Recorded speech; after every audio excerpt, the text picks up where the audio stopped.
Robert, you're gonna die in that hellhole of a basement like a pig in the sty. Nobody cares about you. Nobody cares. Jesus Christ, Mother.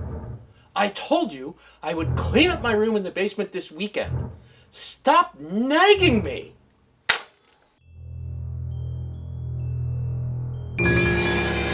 Hello, I am Robert. And I am Pam. What's the movie we're going to discuss today, Pam? The Black Phone. When was that's a recent movie, right? Oh, very recent. So that was directed by Scott Derrickson. And although I should know his name, I didn't know it when I started watching this film. He's only got, I say only, like I have a ton, right? He's only got 14 directing credits, but what a list. He did one of the Hellraiser movies. Ooh. He did the original Doctor Strange movie. Ooh. In the Marvel Cinematic Universe. He did at least one of the Sinister movies, which also starred Ethan Hawke. Can you tell us what it's about? Okay, so The Black Phone, wonderful movie. So it's about this really creepy dude who travels around in a van and he has lots of black balloons. And he stops some children. He's like, hey, children, come look at my black balloons in the back of my van. And then they get in the back of the van and then they disappear into his basement. And then when they're in the basement, there's this phone on the wall and then dead ghosts call them and tell, I guess, the child in the basement how to survive. So the ghosts are the good guy and the bad guy is the creepy dude with the van. Interesting twist on ghost stories, where the ghosts are kind of the good guy in this one. Yeah. And I would guess, we don't know for sure, but I would guess that only Finney, who's the protagonist, the boy in the basement for most of the film, I think he might be the only one that's ever been communicated with on the Black Phone. Why do I think that? Because his sister has, if this was a Stephen King story, and it almost is, but more about that later, she has the shine, right? She has these prophetic dreams. When he disappears, she starts dreaming about him and getting little clues as to where he might be and things like that. And then the mom, who's dead before the movie starts, the dad indicates that she could do the same thing. So clearly psychic ability somehow runs in the family. They have a bit of the shine, as Stephen King would say. And so I think he has it too. Not as strongly as his sister, but he has enough to be able to talk to dead spirits on the phone. I think. Maybe I'm reading too much into it, I don't know. But the thought occurred to me while I was watching this, or after it was over, that this could have been, if you just eliminate the ghosts, and even eliminate the phone, it's still a rippingly good suspense thriller about an abduction, and is he going to die? Is he going to survive? It's a really good sort of real world thriller. It is. With the introduction of ghosts and whatnot, and prophetic dreams, clearly pushes it into the realm of horror, I would say. Yes. So, who's in this movie? Tell us. Starring Ethan Hawke. He plays the grabber. 97 credits. Big deal. Ethan Hawke, who doesn't play a lot of villains in his films. He's sort of plays the nice guy or the responsible guy. Mason Thames, brilliant new young actor, played Finney. What do you think about his performance? Phenomenal. He was the true star of the movie and hands down amazing.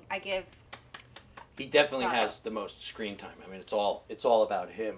Madeline McGraw plays his sister, and she's got 20-ish credits or so. She was really good too, for such a young. I'll tell you what she was in. I know what she was in. Okay. She played the daughter, I think, on Ant-Man and Wasp.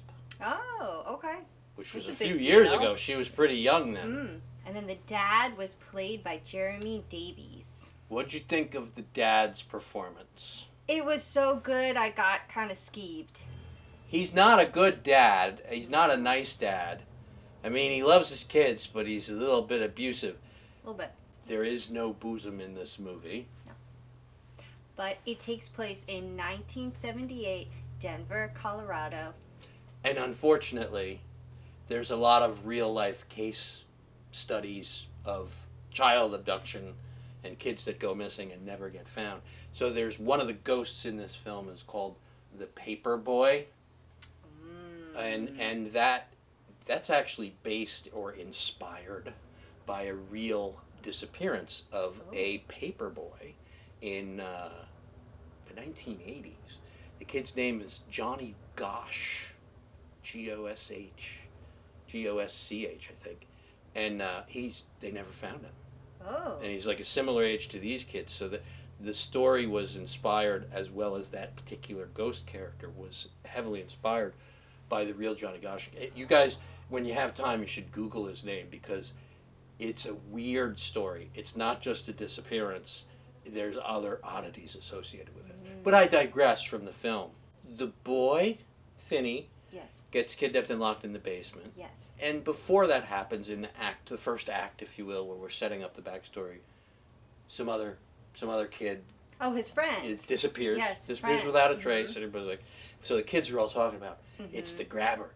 The grabber got him. The grabber got him. Yeah. But nobody's ever seen the grabber and like lived to tell about it, or escaped and told anybody about it. So nobody really knows who the grabber is. And I gotta tell you, I watched this, as I often do for this series that we're doing. I watched it on my laptop, not on a big TV, because I actually have two computers. That's how advanced I am. I use two computers, one for viewing and one for taking notes. And a lot of times when I watch on a laptop, I'm like, okay, get to the good part, From the first couple scenes, I was riveted, and I just watched, and I forgot about taking notes. The movie is that good. It's that well done. It was amazing. It was so good. I saw it in the theaters, and it was worth every penny. In the theaters, it was amazing. And I was scared. I got it on Amazon Prime, and I would have loved to have seen it in the theater. It's a very sparse movie, and by that I mean there's nothing in the basement with the kid. It's a concrete room, Yeah. It's like a bed and then a toilet down the hall, and there's so few characters. Yeah. It's not an ensemble cast or anything. It's just a couple people, dialogue, intensity, and it was really. It has to all be acting and cinematography. And all that kid is just like commanded the screen.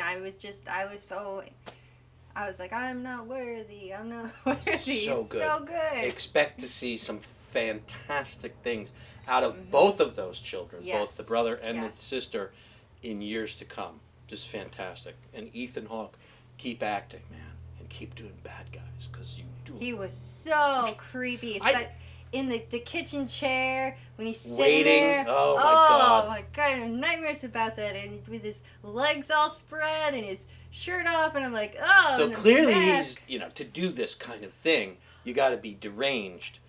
And then part of whatever was going on in the guy's head, most of the film, when you see him, he's behind a mask. Either a full mask or a half mask or something. By the way, those masks, they were designed by none other than prosthetic makeup artist Tom Savini. Famous name in makeup and prosthesis. Ooh. Yes. And just great. So I would like to do some lines from the movie. Oh, I would be honored. Okay. Lines from the movie. You dumb fucking fart knockers. My favorite. That arm is mint. Want to see a magic trick? Just so you know, kids watching this at home, the answer to that question is always no. No, never. You don't want to see puppies. You don't want to see candy. Yeah. You don't want to see magic Especially tricks. if there's a van or a van with balloons involved. The answer is no. Balloons aren't worth it. It's not worth it. He's a creep. He's gross. This film is based on a short story written by Joe Hill. Do you know who Joe Hill is? I don't know who Joe Hill is. Stephen King's son. Oh, okay. Now it's making sense. Get the whole connection there? Yeah, the whole creepy family. Yeah. I see. Yep.